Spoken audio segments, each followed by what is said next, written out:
Salve galera da Vila Belmiro, sejam bem-vindos a mais um vídeo aqui no Praça Santista. Sou o Rex, entrando na sua grande área para falar de futebol. E hoje a gente vai fazer a resposta para essa pergunta que tá aqui no título, né?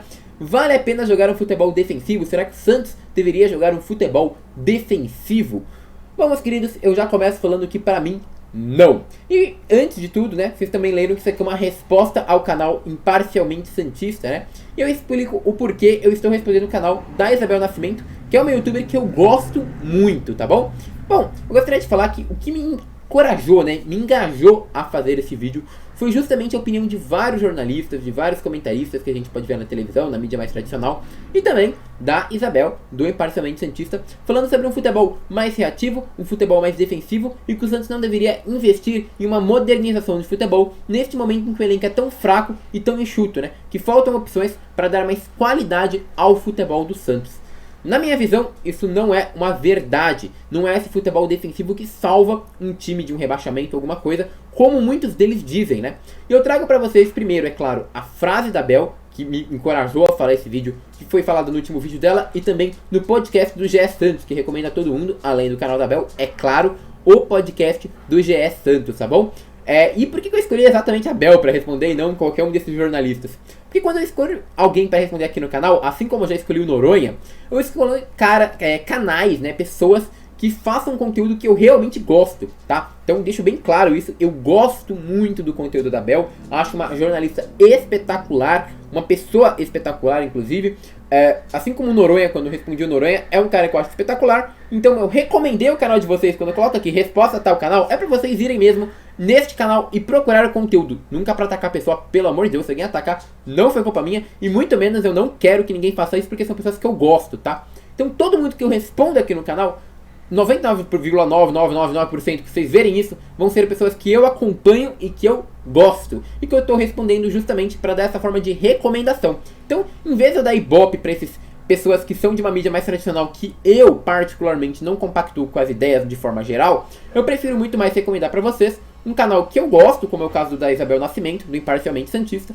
para vocês poderem também conferirem o canal dela e também o podcast do GE Santos. Vou deixar o link dos dois aqui na descrição, tá bom? Então, sem mais delongas, eu acho que eu já dei muitas delongas. Vamos começar o tema, é claro, soltando inicialmente o que foi falado pela Isabel Nascimento no podcast, que ela também falou no canal, ela até fala que ela falou no canal no podcast, tá bom? Vamos lá! Muito, né, nisso tudo é que o Santos ele tá buscando uma modernização no momento errado. Eu até falei isso no meu último vídeo no canal. O Santos ele precisa antes jogar simples para depois tentar jogar bonito. Então, hoje é um time que, diferente de vocês, eu sou um pouco mais passional. Para mim é um time sim que vai brigar para não cair. É um time sim que se tiver lá embaixo é desesperador. E diferente dos outros anos, concordo que todo ano a gente fala a mesma coisa, que o Santos vai cair, só que nenhum ano a gente quase teve assim uma chance claríssima de cair no Campeonato Paulista. Um virou jornalista e o outro virou lateral do Chelsea, campeão da Champions. Pra vocês verem quem jogava bola de verdade. Não, mas se o Santos jogasse retranqueiro igual o Chelsea, seria melhor, entendeu? É melhor jogar no contra-ataque que você chega no final da Champions. Você chega na final da Libertadores. Se você joga tentando propor o jogo, só que você não tem habilidade pra isso, acontece o que tá acontecendo. Bom, meus amigos, agora já estou sem fone, já escutamos o trecho que a gente queria escutar. E aí, agora eu quero falar um pouco sobre a fala da Isabel Nascimento, né? Ela fala bastante que o time realmente está mais perto do que nunca do rebaixamento, e eu concordo, eu acho que realmente esse ano do Santos é muito mais catastrófico do que qualquer outro, que a mídia falava que a gente ia cair, sendo que agora a gente realmente, né, teve esse perigo real de cair quando a gente viu isso acontecendo no Paulista, né? Só que ela fala algumas coisas como que aqui não é o momento certo de ter uma modernização no futebol, o que eu já não concordo. Afinal, o Atlético Paranaense, por exemplo, quando ele começou a modernizar o futebol dele, ele estava lá embaixo na tabela, não sei se vocês lembram disso. Ele começou um trabalho com o Thiago Nunes, que foi progressivo, e hoje a gente vê o Atlético Paranaense como tá, já ganhou até uma Copa do Brasil, já melhorou muito o tamanho do time, né? Então tem vários times que a gente pode pegar aqui no Brasil, que realmente, eles estavam lá embaixo, mas eles começaram um trabalho de modernização, e hoje já são outro time. Então falar que, não é momento de o Santos modernizar porque tem um elenco limitado, será? Ou será que agora realmente é o momento da gente implantar uma filosofia de jogo que seja moderna, para que quando o time realmente já estiver com as boas peças, os resultados venham em demasia, né? Então eu imagino que simplesmente culpar esse futebol moderno já não faz muito sentido. E outra coisa que a Isabel fala, depois, né, aos 25 minutos, que vocês viram que eu coloquei lá o áudio, é exatamente que ela fala o seguinte, ó: era melhor que o Santos jogasse retrancado, que nem o Chelsea, que chega na final da Champions, que chega na final da Libertadores. Como se jogar futebol retranqueiro, né, sem ter um time muito qualificado, realmente fosse te levar sempre para os campeonatos decisivos, para as finais, para ganhar alguma coisa. E bom, eu lhes trago agora números, dados, últimos campeões, times rebaixados, para a gente tentar debater um pouco mais essa ideia da Isabel Nascimento e por que pra mim ela não faz sentido, tá? Deixando claro que eu gosto muito da pessoa dessa ideia, especificamente não gostei, tá bom? Bom, vamos lá, começo pra vocês falando os últimos campeões da Champions League. Afinal, se os melhores campeões jogam futebol reativo, obviamente eles deveriam ganhar mais. Espero que vocês entendam o que eu tô querendo falar. 2021, o campeão realmente foi o Chelsea, um futebol bem mais reativo, bem mais truncado e no contra-ataque, que ganhou de futebol propositivo, olha só, do Manchester City. Mas vamos voltar um ano antes, 2020. O campeão é Bayern de Munique, em cima de um Paris Saint-Germain, que esse sim, tinha um futebol muito reativo e bem pouco propositivo. Um futebol que tentava roubar a bola, lança lá pra frente, e aí os pontas que tentam resolver. Não tinha posse de bola, não tinha muita coisa, e o Bayern engoliu o PSG. Esse sim, um futebol muito propositivo, de passe de bola, que a bola saia lá de trás e ia até pra frente sempre bem, tá? E aí a gente chega em anos anteriores, o Liverpool, um futebol muito propositivo, destruindo o futebol reativo do Tottenham. Real Madrid tinha um futebol propositivo, aqui era uma disputa de futebol propositivo, não tinha o que falar, mas o Real Madrid acabou levando a melhor. Vale lembrar, na minha opinião, o Liverpool nesse ano já tinha mais time do que o Real Madrid, tá? Mas o futebol propositivo do Real Madrid foi melhor que o do Liverpool. O Real Madrid contra a Juventus, vale lembrar, tá? Aqui teve o goleiro Karius, tá? Teve o caso do goleiro Karius, então é um pouco injusto a gente falar. Real Madrid contra a Juventus, ganhou também um futebol mais propositivo. Contra o Atlético de Madrid, um futebol mais propositivo. O Barcelona é a proposição de futebol em pessoa, não tem nem o que falar. Real Madrid novamente ganhando. O Bayern de Munique com outro futebol muito bom também contra o Borussia, também ganhando. Dois times também, né, chegando longe com futebol mais pra cima. E aí, chegando em 2012, o Chelsea ganha novamente do Bayern. E esse, de novo, futebol reativo. E para acabar, o Barcelona, eu acho que esse aqui era o Barcelona já de Guardiola também.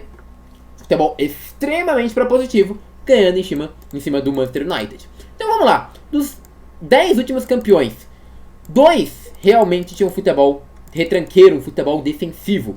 Todos os outros tinham um futebol propositivo, ou pelo menos se fosse reativo, era um futebol muito mais pra cima do que um futebol de contra-ataque, um futebol jogando fechadinho, que nem a Isabel falou. Então eu já vejo que na Champions, num panorama internacional, essa frase do vamos jogar no futebol reativo, vamos jogar na defesa que a gente ganha, já não faz tanto sentido. Afinal, os últimos campeões da maior competição europeia são times que jogam futebol propositivo, que jogam tentando propor o jogo. Vamos então para a lista dos campeões da Libertadores. Afinal, a Libertadores também foi uma coisa que está muito mencionada pela Isabel. Quanto que a gente pode reparar? E aí a gente entra aqui, ó. 2020, Palmeiras ganhou do Santos. Era um futebol reativo? Era. Eu acho que eu posso... o Palmeiras é um time estranho, cara. Eu falo que o Palmeiras... O Abel me lembra um pouco o Cuca. Com todo respeito ao Palmeiras. Mas... Porque o Palmeiras, cara, o Abel ele tem um estilo que às vezes ele joga o futebol mais pra cima, às vezes mais pra trás, às vezes mais reativo, às vezes mais propositivo, sabe? Então o Palmeiras é um time mais confuso, mas ele geralmente joga um futebol reativo. Então, futebol reativo aqui pro Palmeiras, principalmente nesse ano, tá bem reativo, né? Então, eu vou deixar bem reativo aqui. O Flamengo contra o River Plate, o Flamengo nunca jogou um futebol realmente reativo, tá? Sempre foi um futebol muito propositivo, tanto que se falava das imposições de linhas do Jorge Jesus. Foi um jogo fechadinho, bem complicado, onde o River estava muito bem, inclusive, e jogando também um futebol propositivo, mas o Flamengo acabou levando a melhor. River contra Boca Juniors. River também estava um futebol propositivo, muito bem colocado pelo Galhardo, tá? Grêmio contra Lanús. Esse Grêmio é aquele Grêmio de 2017, que eu até li pra vocês e não sei o que eu fiz agora, mas é até aquele Grêmio que eu falei pra vocês, que eu li, né, pra vocês, quando o Renato Gaúcho podia vir pro Santos, que era um Grêmio que jogava com linhas de 3, com um time saindo bem, com um time que mantinha a bola com si, tá? Com vários conceitos que eu falo, né, de futebol posicional, de ataque posicional. Então, sim, era um time bem propositivo. O Grêmio foi campeão. Atlético Nacional, inclusive esse time do Atlético Nacional, encantou pela beleza que jogava. Jogava um futebol realmente bonito. Era um time que eu acho que dá pra colocar como propositivo também.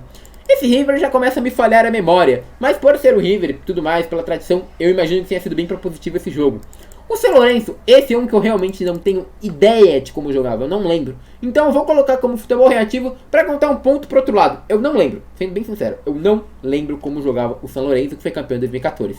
2013, Atlético Mineiro ganhou. Esse eu vou falar que era um futebol reativo. Muitas vezes até era aquelas salvadas do São Vitor, né, do goleiro deles, não sei quem lembra disso. Eu acredito, foi aquela campanha do Eu Acredito. Então, realmente, o Atlético Mineiro era um time reativo. Era o time, inclusive, do Cuca, né? E aí, em 2012, teve o Corinthians. Cara, o Corinthians eu vou colocar como reativo, mas eu não acho tão reativo não, o time do Tite, né? Até propunha bastante jogo, mas vou colocar como reativo também, por ser o Corinthians, tem essa pegada e tudo mais, eu vou colocar só o Corinthians aqui, tá? E o Santos não era um futebol reativo, era um futebol bem propositivo do nosso querido Muricy. Era o melhor futebol? Não, não era, mas era um futebol propositivo, tá? Então vamos lá, os últimos 10 campeões aqui, o Santos ganhou vamos lá. Futebol propositivo ganhou 1, 2, 3, 4, 5, 6. Enquanto futebol reativo do que a gente lembra, né? Ganhou somente 4. Então, dos últimos 10 títulos, a gente tem 4 ganhos de futebol reativo e 6 pelo futebol propositivo. Ou seja, na própria América do Sul, o futebol reativo, o futebol no contra-ataque, aquele futebol que não propõe jogo, espera o cara atacar e sair na jogada, nem sempre também ganha. E aí trago pra vocês os últimos campeões brasileiros. Afinal, quem sabe isso não vale nos pontos corridos, né? E não é muito o que parece. Flamengo, extremamente propositivo, ganhou. Flamengo, 2019, extremamente propositivo, ganhou. O Palmeiras não era reativo, mas também não era super propositivo, vou deixar no meio termo. O Corinthians era reativo, esse era reativo mesmo. Esse Palmeiras já também era mais ou menos, né? Não vou contar nem o reativo nem o propositivo. O Corinthians 2015 também era reativo, 2 times reativos, 2 propositivos. Mas esses 2 cruzeiros eram bem propositivos, sabe? Eram bem propositivos mesmo. Eles não tinham um time forte.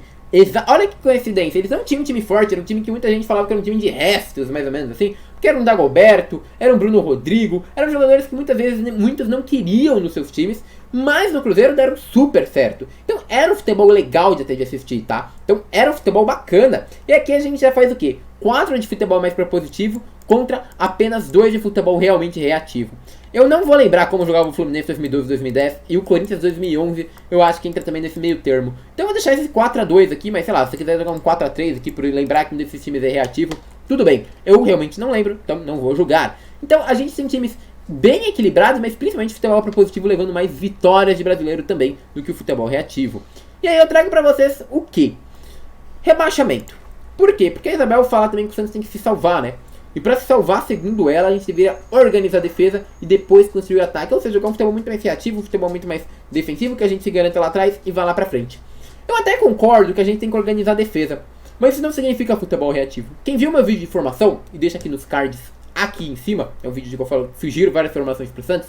Vocês veem como eu sempre tento tumultuar o meio de campo, né? Eu sugeri um 3-4-3 para os laterais darem apoio pro meio. Só tem 2 meias, já que o Santos está com uma posição sensível no meio de campo. Aí a gente teria 4 elementos no meio de campo, tentaremos tumultuar um pouco mais.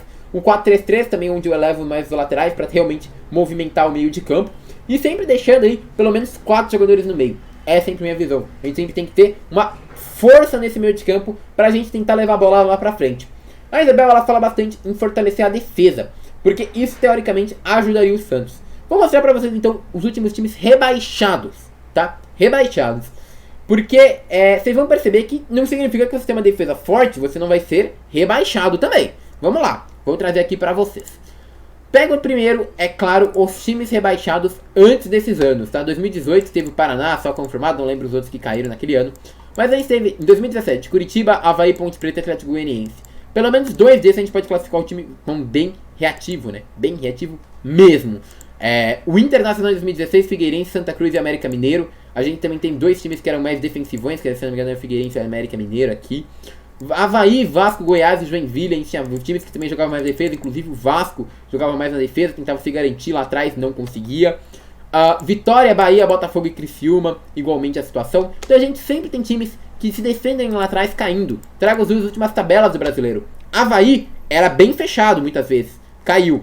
CSA, extremamente fechado, caiu. O Cruzeiro até propunha um futebol, não caiu.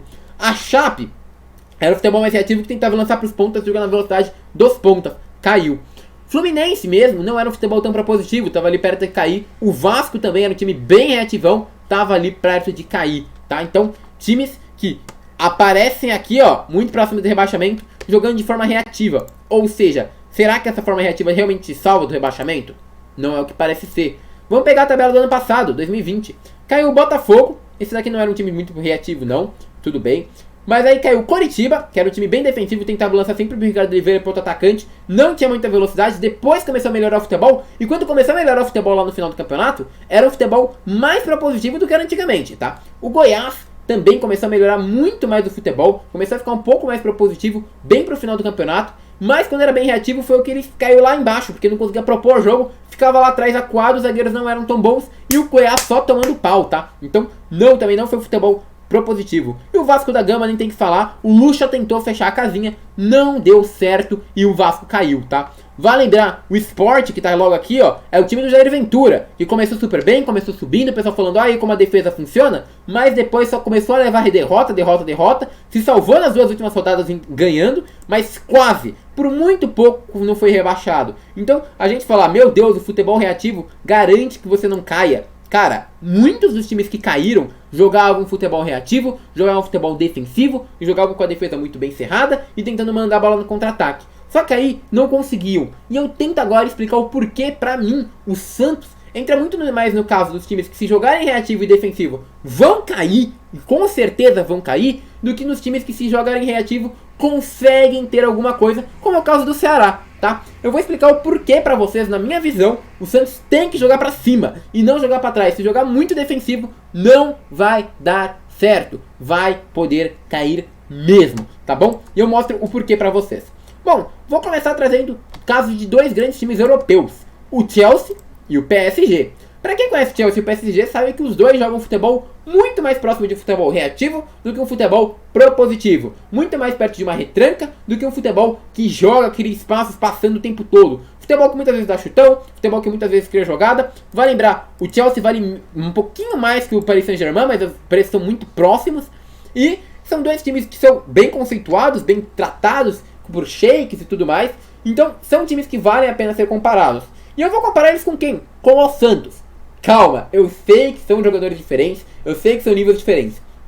Mas o que eu quero falar pra vocês é a importância de cada jogador, o que cada time ganhou dentro dessa relatividade de como o futebol joga, tá bom? Então são 2 times reativos, o Paris Saint-Germain e o Chelsea, tá? E aqui eu acabei de fazer a minha tela, vocês também minha tela de fundo. E vamos lá, começando com o Santos.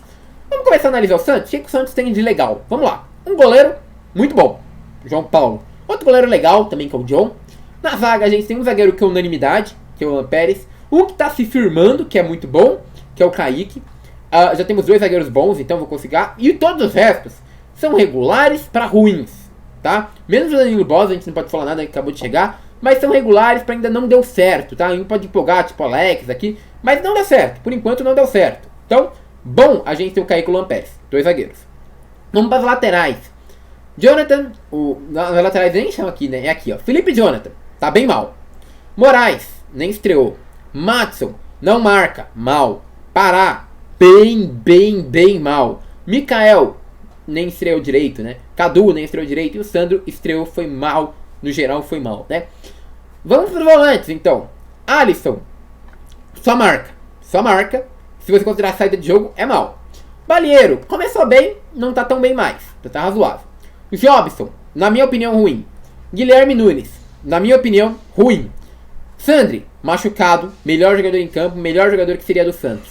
Ivonei, não deu certo ainda. Maltz, não deu certo ainda. Pirani, cada vez mais tá dando certo, mas às vezes falha, tem 19 anos ainda. Jamota, tá melhorando. Carlos Santos a gente nem sabe se vai ficar. E o resto aqui bem desconfiável pra ruim, vamos ser sinceros, tá?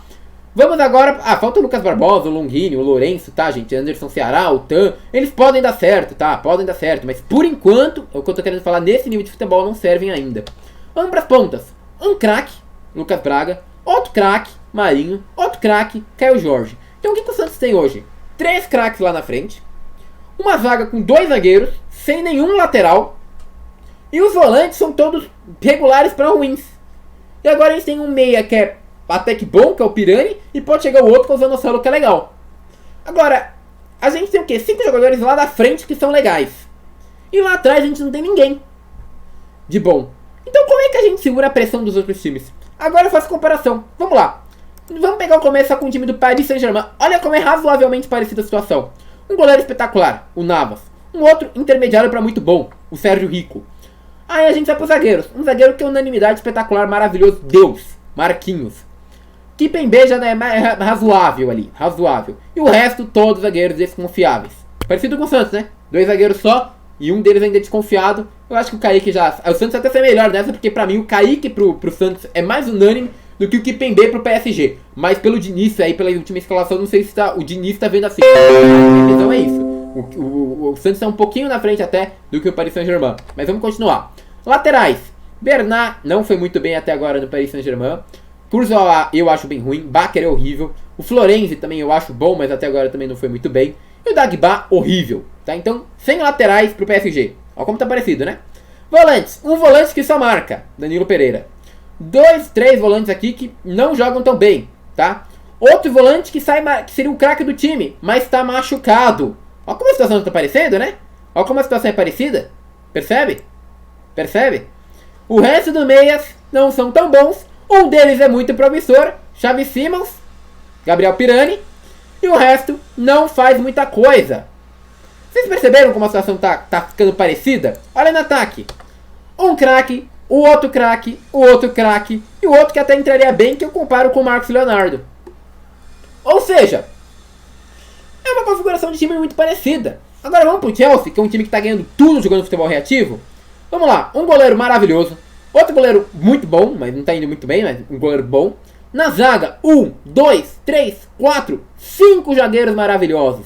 Enquanto o Santos e o PSG tem 2 mais ou menos zagueiros bons, mais ou menos ali, o Chelsea tem 5 zagueiros maravilhosos. Vamos para as laterais. Chilwell, ótimo lateral. Emerson, espetacular lateral. James, maravilhoso. Azpilicueta, nem tenho que falar o quão bom esse cara é. 4 laterais espetaculares. O Santos tem quanto? 0. O PSG tem quanto? 0. O Santos joga futebol reativo, tá ganhando alguma coisa. Quando o Santos jogava futebol reativo, né, não tá conseguindo ganhar muitas vezes. Por quê? Porque não tem elenco defensivo. O PSG joga o futebol defensivo que o pessoal fala pro Santos jogar. Dá certo? Não deu. Não consegue ganhar o campeonato francês sendo o melhor time da França. Não deu certo na UEFA Champions League. Tá sofrendo rebaixamento? É claro que não. Mas vamos pegar o orçamento dos caras. Era com certeza para eles ganharem esse campeonato francês. Não conseguiu. Por que não conseguiu? Porque o futebol reativo deles é um futebol reativo sem defesa. Logo, é deixar a defesa exposta sem defensor. Uma coisa bem parecida que provavelmente aconteceria com o Santos. Por que dá certo no Chelsea? Tem 4 laterais, tem 5 zagueiros. Vamos pra volante? 1, 2, 3, Kanté, Jorginho, Kovacic. Ótimos volantes. No meia tem o Mount e o Havertz, que também são muito bons. O Ziyech também é muito bom. No ataque tem o Pulisic, que é legal. O Werner não é ruim.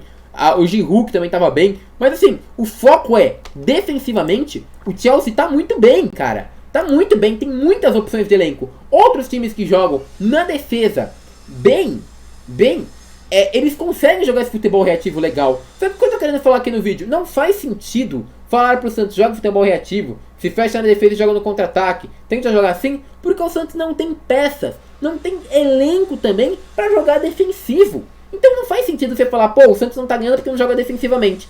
Mas se o Santos não tem ninguém pra jogar defensivo, pra jogar de maneira reativa, o que adianta você fechar o time lá atrás? É isso que eu tô querendo perguntar, cara. A gente tem um goleiro bom, João Paulo. Aí os 2 zagueiros, beleza. Aí aqui nas pontas, vão estar livre. Por quê? Ah, mas vamos botar o Pará e o Felipe Jonathan bem recuadinhos. Mas eles não sabem marcar. Ah, mas o Lucas Braga e o Marinho auxiliam. Beleza, eles também não sabem marcar. E aí você vê o Alisson, que até pode tentar ajudar na recomposição defensiva, mas esse time vai tentar sair no chutão. Mas se ele vai sair no chutão, com quem? Se o Marinho e o Lucas Braga estão recuados para ajudar os laterais porque eles não são bons na defesa. Não tem ninguém, sabe? Então não dá certo, cara. É um futebol que, na minha visão, não dá certo no time do Santos, porque a gente também não tem elenco para jogar um futebol reativo. Aí que tá o ponto.